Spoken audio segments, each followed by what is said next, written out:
পর্বতারোহণ যার নেশা, সেই বাঙালি এভারেস্ট জয়ীর মৃত্যুতে শোকের ছায়া নদিয়ায়। আরোহণ করে আশ মেটে যার শ্বাসে, সেই শ্বাস আজ স্থগিত। নদিয়ার রানাঘাট পৌরসভার ৩ নম্বর ওয়ার্ডের মাঠের পাড়ার বাসিন্দা সুব্রত ঘোষ।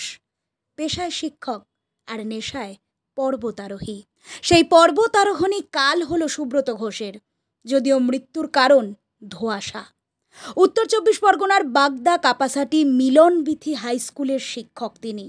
গত বৃহস্পতিবার বেশ খানিকটা দেরিতেই বিশ্বের সর্বোচ্চ শৃঙ্গের শীর্ষে পৌঁছান তিনি। সুব্রত ঘোষ এবং রানাঘাটের আরও একজন শিক্ষিকা রুম্পা দাস। সৌভাগ্যবশত শিক্ষিকা রুম্পা ওই দিন সন্ধ্যায় ক্যাম্প করে নিচে নেমে আসেন, তবে না ফেরার দেশে চলে যান সুব্রত ঘোষ। সূত্রের খবর, নেশায় পর্বতারোহী সুব্রত বাবুর অক্সিজেন ফুরিয়ে গিয়েছিল। গত 10ই মে নেপালের দিক থেকে বেস ক্যাম্প থেকে ওপরের ক্যাম্পে উঠে আসেন সুব্রত ও রুম্পা। তারপর বৃহস্পতিবার তারা শীর্ষে পৌঁছান। সে মতো অবস্থায় যা অনেকটাই দেরি হয়ে যায়। ঘটনার পরের দিনই সুব্রত ঘোষের পরিবারের মোবাইলে বার্তা আসে সুব্রতবাবু না ফেরার দেশে, তবে মৃত্যুর কারণটি নিশ্চিত করেননি পরিবারকে। এরপর খবর পাওয়া মাত্রই দিশেহারা হয়ে পড়ে সুব্রত ঘোষের পরিবার। সুব্রত ঘোষ পর্বতাদেশ থেকে না ফেরায় গুটি বেঁধেছে রহস্যের ডানা, তবে সঠিক খবর না পাওয়ায় মানসিকভাবে বিপর্যস্ত তার পরিবার।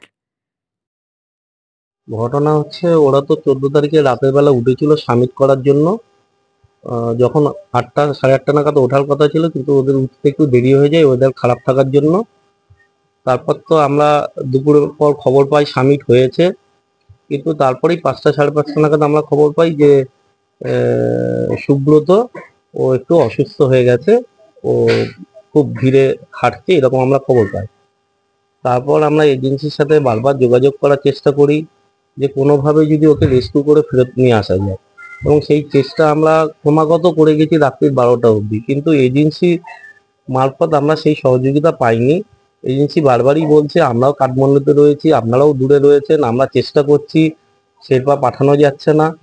আমরা বারবার বলেছিলাম যে যদি হেলিকপ্টার বা কোনো কিছু প্রয়োজন হয় টাকা পয়সার জন্য চিন্তা করবেন না, আমরা অ্যাকাউন্ট যা বলবেন আমরা টাকা পয়সা পাঠিয়ে দেবো, কিন্তু আপনারা যেভাবে হোক, হেলিকপ্টার হোক, শেরপা হোক, যেভাবে ওকে রেস্কিউ করার ব্যবস্থা করুন, অন্তত 4 নম্বর ক্যাম্পে নিয়ে আসুন।